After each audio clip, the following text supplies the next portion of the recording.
Assalamualaikum warahmatullahi wabarakatuh. Ashama akkam jirtu. Kaffaltii YouTube'i view kumarratti nuuf kaffalamu ol dabaluun ni danda'ama, sirreessuun ni danda'ama, eeyyeen ni danda'ama. Akkasuma RPM fi CPM YouTube'i maalinni akkamitti ol guddisuu dandeenya ka jedhu bal'inaan waliin ilaalla. Turtii gaarii. Namoonni baay'een RPM achirratti ilaalanii kaffaltiin kun maaliif naan dabarfanne jedhu. RPM maalinni revenue per mile. Revenue per mile is a metric that represents how much money you have earned per thousand view. RPM video tokko maxxansine view kuma tokko irratti meeqa doolaara meeqa akka hojjennu yookaan immoo akka argannu kan nu beeksisudha. RPM ads beeksisa membershipidhaan YouTube premium revenue'dhaan super chatidhaan super sticker'idhaan waan hunda of keessaa qaba. RPM sun jechuudha. Isinitti agarsiisa YouTube studio keessa akka ilaalu jechuudha. Video sanarratti RPM isaa kan nu agarsiisu view kuma irratti maallaqa meeqa akka argannu nu agarsiisa jechuudha. Kan channelii guutuu YouTube studio irra seentanii view more yeroo tuqxanii dhuma irraa mata duree revenue jala waa sadii jira. Wanni sadan kun your estimated revenue jira. Kaffaltii keenya tuqaan lammaffaan sadaffaa jira. Tuqaan jalqaba kaffaltii keenya. Kaffaltii nuuf gale jechuudha. Dhibbaaf dhibbatti ka akkaawuntii keenyatti nammu. Tuqaan lammaffaa yeroo gara harka bitaatti haxooftan RPM isa kanala. RPM video irratti kuma video view kuma irratti meeqa akka argannu. Play based immoo jira kadhuma.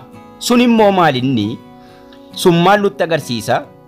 Play back based CPM cost per thousand impression is a metric that represents kan inni mul'isu how much money advertisers are spent to show ad on YouTube. Hagam maallaqa hagam baasaa jiru jarri beeksifataa jiran YouTube irratti view kuma irratti meeqa akka jarri kaffalan nutti agarsiisa. You will see a few different CPM metrics in YouTube analyst jedha. Kaffaltii adda addaa arguun keenya ni mala. The cost an advertiser jarri beeksifatanu pay for 1000 ad impression meeqa akka jarri view kuma irratti kaffalanu impressioniidhaan kan nutti mul'isuudha jechuudha. Malee kaffaltii gara baankii keenyatti galuu miti. CPM fi RPM fakkeenyaaf video kanarraa haa tuqu. Akkamitti akka ida'uu dandeenyu itti dabaluu dandeenyu ni ilaalla. 626 qaba view. Go to analyst. Go to video analyst. Mata duree revenue jala haa deemu. View 600 doolaara tokkoof wayi lakkaa'e. Sun ka akkaawuntii keenyatti galu jechuudha. Mee gara harka cinaatti immoo hataa'e RPM fi CPM isaa haa ilaalu. Kun ka akkaawuntii kootti galu kana maallaqni kiyya. Inni ittaanu gaafa viewun isaa kuma gahee doolaara 3 wayi sii kaffallaan jedha. Okay. Gaafa viewun isaa kuma gahee dhibbaaf dhibbatti doolaara 3 wayi naa kaffalu. Dhibbaaf dhibbatti gara cinaa haa deemu. CPM isaa immoo haa ilaallu jechuudha. CPM irra yeroo dhaynu doolaara 4 wayi jedha. Silaa guutuu isaa kan inni naa kaffalu doolaara 4 wayi. Parsantii 55 naaf gala 45 YouTube fudhata. Revenue kadhumaarraa haa deemu ammallee doolaara tokkoof wayi. View 300 wayi.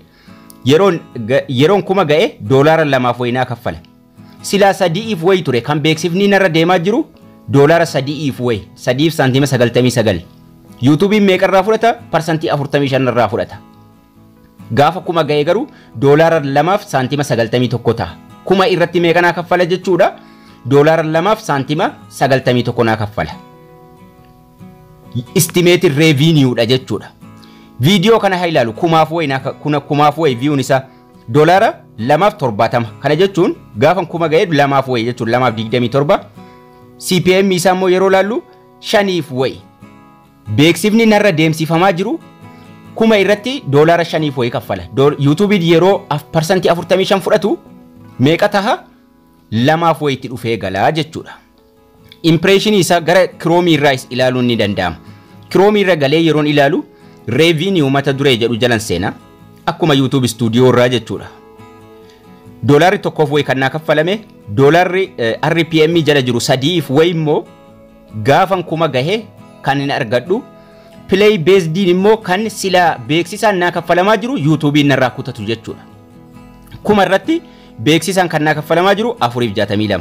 YouTube gizee percentii 45 fudhate 3 wayitti dhufee galaa jechuudha. Kuma irratti mallattoo doolaaraa tuqnee beeksisa irratti daana manage mid roll ka jedhu kana tuquudhaan duraan barsiiseen jira viidiyoo kana. Viidiyoon isin irratti RPM fi CPM ida'uu dandeessan beeksisa irratti ida'uu dandeessan viidiyoon sun yoo daqiiqaa 8 ol ta'e qofa bakka feetan geessitanii beeksisa kaayyattu jechuudha mid roll irraa. Viidiyoo daqiiqaa 8 wayii hojjettan taanaan beeksisa itti heddummeessanii galchitu RPM fi CPM ol ka'a. RPM ol ka'ee jechuun view kuma irratti kasila doolaara 3 argannu gara 5 ol nu siqaa jechuudha. View kuma irratti kasila doolaara 4 argannu gara 6 ol siqaa jechuudha. Jarri beeksisa nu kaffalanus beeksisni isaa heddummaataa deema. Yoo beeksisa tokko qofa ta'e darii doolaara 2 doolaara 1 wayi kuma irratti. Yoo beeksisa garuu heddummeessitanii view kuma irratti gara doolaara 5 4 7 8 10 ol siqaa deema. Keessattuu biyya gurguddaadha yoo nu ilaalamaa jiraate. Kanaafuu viidiyoo irra tuqxu mallattoo doolaaraa tuqxu. Mallattoo doolaaraa erga tuqxanii viidiyoon daqiiqaa 8 ol yoo ta'e manage mid rolls kana tuqattu jechuudha. Manage mid rolls tuqxanii amma laasirraa beeksisa xiqqoon qaba 1 2 3 4 5 ittiin idaa sarara kiyya bakka barbaade kaa'ee itti de ammallee as kaa'een kabiraa ida'uu feenan ammallee achi kaa'een aadii godha beeksisa itti ida'a jechuudha. Dhibbaaf dhibbatti RPM isaatii fi CPM isaa ol ka'a. Kanaafuu RPM kan inni nutti mul'isu view kuma gaafa geenye doolaara meeqa akka viidiyoon sun hojjete. CPM no osoo maallaqni sun nurraa hin cinne meeqa akka argannu beeksisa akka meeqa nu kaffalamaa jiru kuma irratti. Garuu YouTube'n 10 cent nuti dalaynuuf percentii 45 nurraa fudhata 55 nuuf galcha. Your estimated revenue inni jalqaba maallaqa keenya RPM kuma irratti meeqa akka argannu play based backing immoo beeksisa akka meeqa kaffalamaa jiru osoo YouTube nurraan kutatiin jechuudha. Kanaafuu RPM fi CPM ol guddisuudhaaf immoo dirqama beeksisa irratti ida'anna akkasuma mata duree layyetteedhaa irratti barreessuun bareeda mata duree namni ilaaluu danda'u. RPM fi CPM ni hirrata ni dabala. Sababni hirratuuf yoo namni viidiyoo irra tuttuqee bahaa jiraate.